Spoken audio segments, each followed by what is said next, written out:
What's going on, everybody? Welcome back to GmiasWorld. There's a few things that I think you should know right now before we jump into Team Diamonds, and also the title update that you guys may have noticed when you logged into Madden 22 Ultimate Team today, or just regular Madden, you know, whatever. You're playing maybe Regs or Franchise or whatever. They did a slight tuning update to the way the deep blue zones play.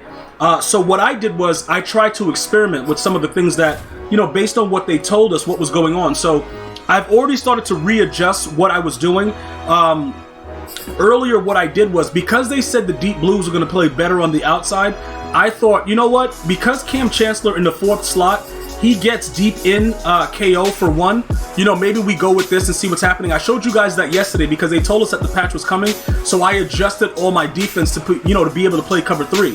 Now, typically what happens is a lot of the pro players were complaining because they want to run that 3-3-5 wide with the blitz. You know, like, the cover 3 version of it with the whatever that cover 3 blitz is that they run out of the wide 3-3-5 wide. What happens is the third just would not respond to a streak. So they kept getting burnt deep, and a lot of people were, you know, raging about it. Obviously, it's definitely something wrong with the game if that keeps happening. So what EA Sports did was, I think they took away that specific play, like with the verticals and stuff like that. The middle third should be able to now play it, but as far as everything else goes with the zone coverage in general, I believe that it didn't really do anything to the game.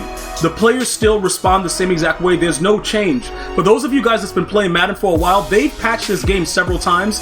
And, you know, earlier in the season, it was one point where like a 91 zone back in like Madden, was that Madden 16 or 17, where the zones were like OP, like they played everything crazy.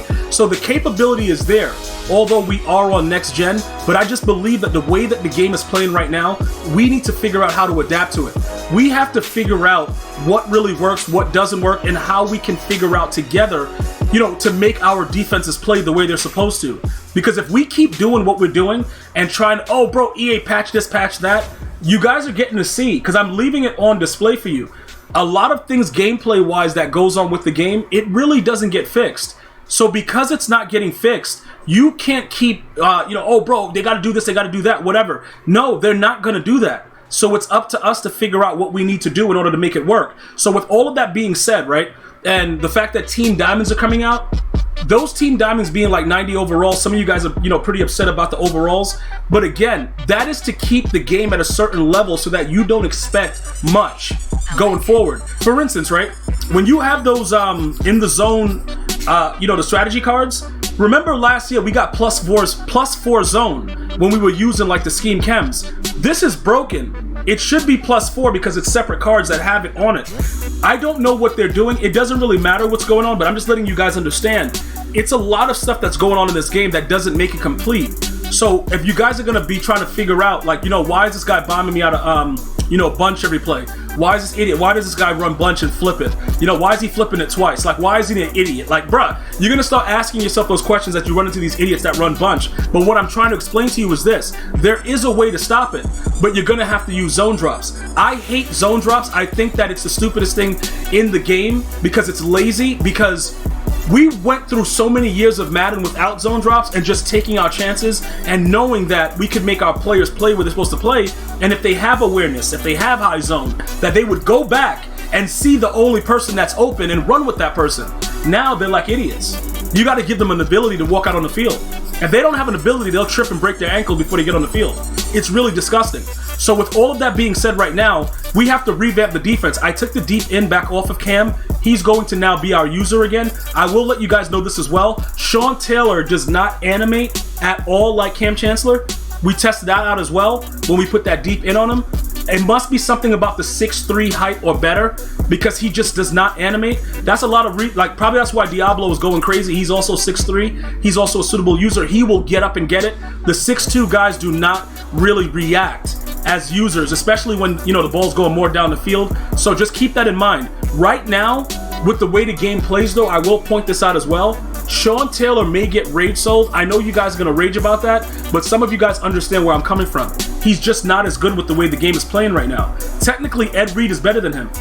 Like real talk, like Ed Reed just makes plays. I don't know what's wrong with him. He just makes plays. I'm being totally honest and upfront, bro. Ed Reed, like the way they made his card, he just reacts to stuff. It could be the 94 zone. I don't know. Bro, he goes crazy, just so you guys know that. with the way that everything is like, you know, shaking up right now though, as far as, you know, the title update into cover 3, I would refrain from running cover 3 as a, you know, a go-to defense unless you run match. Now, it's been recommended to me through several people that match is the defense to run. The problem with match is when the player doesn't react properly to the side, like crossers break it up. You never know which way the match defense is going to play if a guy comes out and he runs a drag and a crosser from the other side.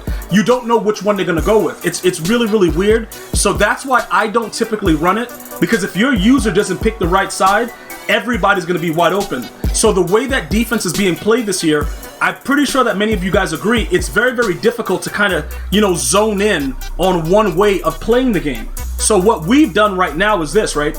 I'm going to figure out what I want to do, because if you look over here, right, we have 2 AP left. Now, I've gone to unpredictable on my D-line, and I've noticed that they don't typically scream the way they're supposed to, but sometimes they do. It's just not as consistent. Now, we also have unpredictable on Javon Curse, who we play him at D-tackle along with Michael Strahan. Like I said, it's always important to make sure that you're playing the left ends and the right ends at D-tackle, because the regular D-tackles for this game right now is trash. They don't push the pocket. They don't do anything. They actually get trucked by quarterbacks, and we're being totally honest about it, so it's really disgusting.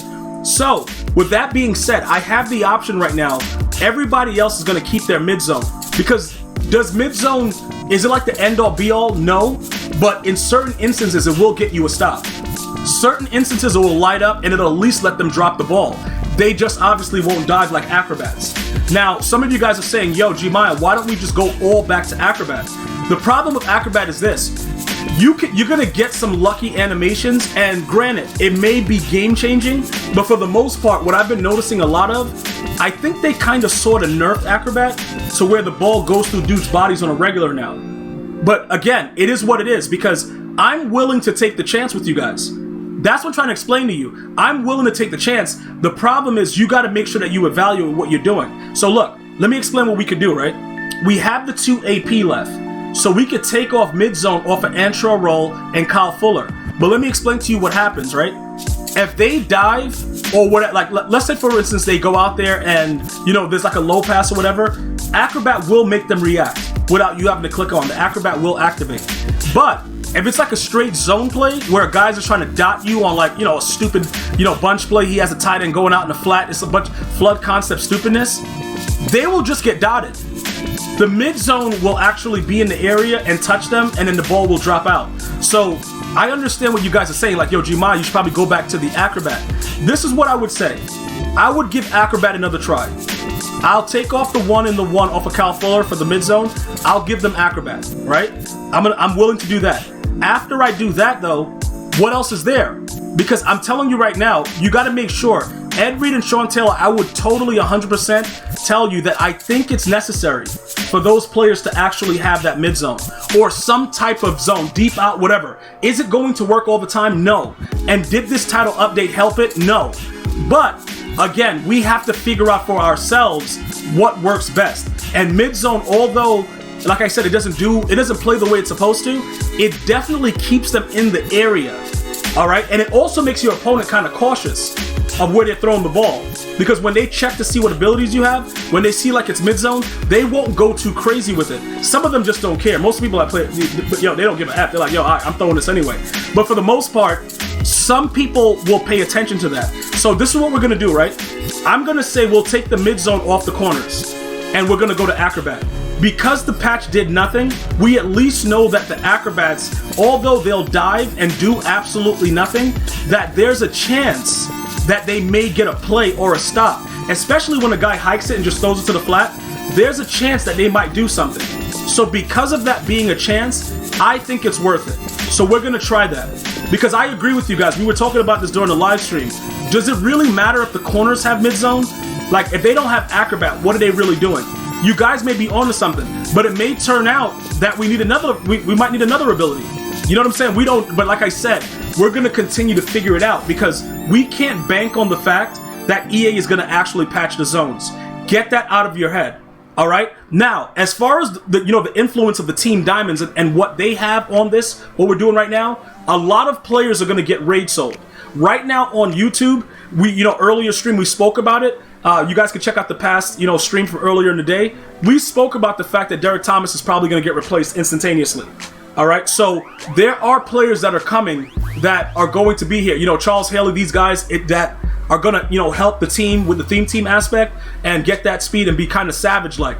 But I don't think you guys should start selling everything off right now because the market is going to be what it's going to be. You might get a little bit here and there, but I want to let you guys know it doesn't appear because they're low overall, they're like 90s, that it's going to be that crazy as far as trying to get stuff off right now. I would just wait. But you guys are going to be in for a very, very nice surprise. I did put out a tweet that says that if we get, 150 retweets over at GmiasWorld, that we're going to be able to go ahead and do a Team Diamond stream after they release it. It is scheduled to be released between 12 p.m. and 6 p.m. Eastern Standard Time. So I will look out for that along those lines. Also, if you guys are not following me on IG, Facebook, all at GmiasWorld, definitely go ahead and do that. And again, like, subscribe, and share. I'm going to see you guys and girls next time. You have an unbelievable day. One love, y'all.